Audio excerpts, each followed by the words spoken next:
Touchdown, Alabama!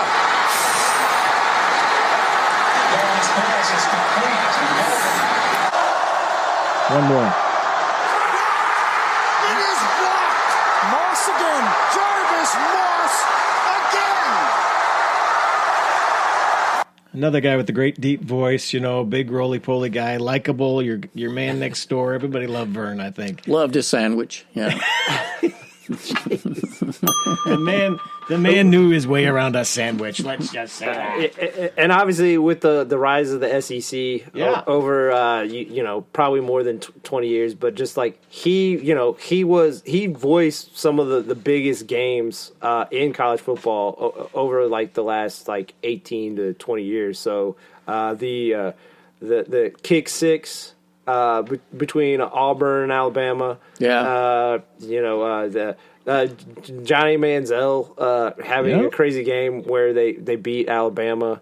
He was the voice of the SEC on CBS for so many years. And to be fair, Brad Nessler's done a good job of taking over. I'm happy that he got a better gig than being like. And he's no spring chicken either. He's in his 60s. No, but it's just nice to that Vern Lundquist. He's definitely. I mean, and again, he was one of those guys. He still did basketball games, I believe, too. So, like, he and Jaminski did the cards games last year. So, I mean, like that guy, tournament games. Yeah, I mean, just how prolific he was so far into his life. It just shows you, like, how, again, like you said, like announcers are like one of the major occupations. You don't ever seem to lose it. So here's a guy that maybe some of us would like to have lose it. Now a policeman, state troopers come on the field, and the cat runs into the end zone. That is a touchdown. And the cat is elusive, kind of like Barkley and Elliott. But he didn't know where to go. Look they're trying to corner him, and they got him in the end zone.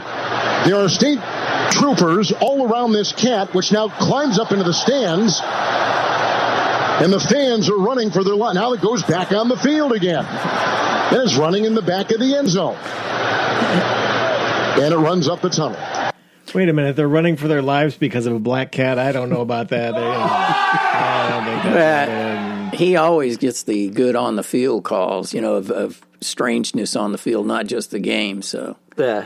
I mean, he everything is exciting to Kevin Harlan. I don't care if it's a, third down, first down, a touchdown, a take a knee. It's all the same. Oh, yeah. Well, the one thing I at least enjoy about him, though, is he has a sense of humor about it. The thing that separates him from Joe Tessitore is Joe and Tessitore, it's always like... Takes himself too seriously. Everything is like pomp and circumstance. Like, they're witnessing greatness when, again, like Devlin Hodges throws for like 200 yards, a touchdown, and 2 interceptions. It's like, we're seeing the emergence of a superstar. Where Kevin Harlan for Westwood One for the Monday Night Football games, he always finds the humor, and also he'll build up some of the drama of the sport of NFL, but he never loses fact that it's a sport. It's not really that important overall. Kind of like this cut here. Happy New Year, everyone, along with former NFL MVP Rich Gannon, Kevin Harlan. Hey, somebody has run out on the field. Some goofball in a hat and a red shirt. Now he takes off the shirt. He's running down the middle by the 50. He's at the 30. He's bare-chested and banging his chest. Now he runs the opposite way. He runs at the 50. He runs at the 40. The guy is drunk, but there he goes. The 20. They're chasing him. They're not going to get him. Waving his arms, bare-chested. Somebody stop that out. man. Here comes the blue coat, Kevin. Oh, they got him. Here comes They're coming the blue from the coats. left. Oh, and they tackle him at the 40-yard line. Oh, the goofball on the field. The guy is drunk. Yeah, it's and again, there are some great television announcers, but it just goes to show you, radio announcing is usually always a lot more fun to listen to. Oh yeah, television. No, those guys they can paint you a picture and and have some fun doing it. They have a lot more leeway. There's not as not as kind of like, as much as I don't like Tessitore, to be fair, like I think ESPN with a lot of things they just overproduce things. They don't allow people any wiggle room. So Yeah. And sometimes it doesn't go as planned. It's about I got to say, it's the stupidest thing in sports.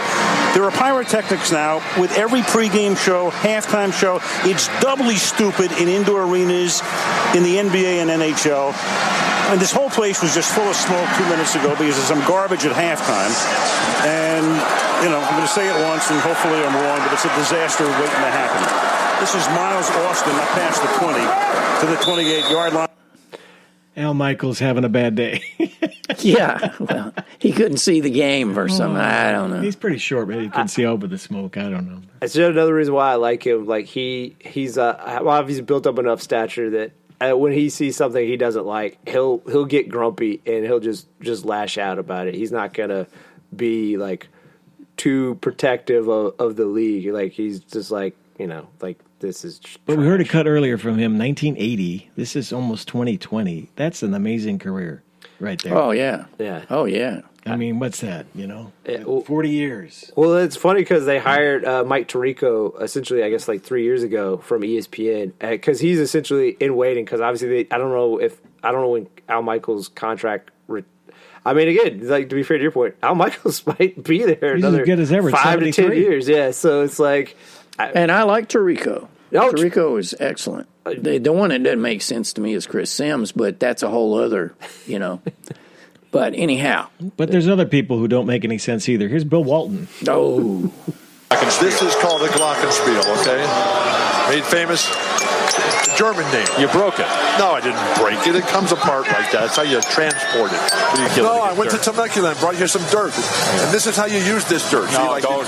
You do it like this. You get it. No. You sort of rub it on. You get it. And then you just sort of, okay, now I'm ready to go. This is the day that we thank Michelangelo. Michelangelo, this is the day he died in 1564. Yeah. Well, see, just this weekend, he, Digger, and I've forgotten David Pash. They were doing a basketball game, and Digger at Notre Dame and Bill Walton were just going at each other. You got a game going on, and they're talking about some restaurant, people they know. It's like, fellas, could we announce the ball game? What's going on here? The funniest, and again, I'll say this for Bill Walton. But a lot of these guys are actually good at what they do. I'm not saying Bill Walton's necessarily bad, but he is such an alien to broadcasting that it is compelling to watch. He's an alien, period. I mean, I'm not saying it's great. I was telling J-Boy this earlier today, and this is a shout out to my brother. He brought up this one for Bill Walton. Bill Walton went on this long rant about he saw the Statue of Liberty, and it just swelled up in him how important freedom is, and how great it is, that everything this country has done. And then he reveals he looked at the Statue of Liberty, the one in Vegas, the replica at the hotel, and it's just oh my God, that's not real, Bill. And Bill was probably as tall as the replica, right? I mean, he's a big old lanky dude. So he thought he was dancing, had found himself a new dance partner. I mean, I can't take it. It's one of those moments where you're just like, somebody slapped that guy.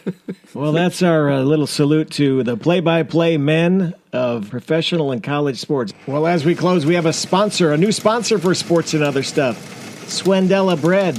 When it's Swendella, it's a swella, fella. Stop in and ask for fish. Yes, we are the Sport Weasels, and we're going to leave you now. This is Harry Carey. This is the last time this year. So long, everybody. Let me hear you. Good and loud. All right, Gary. On one. On two. On three. Take me out to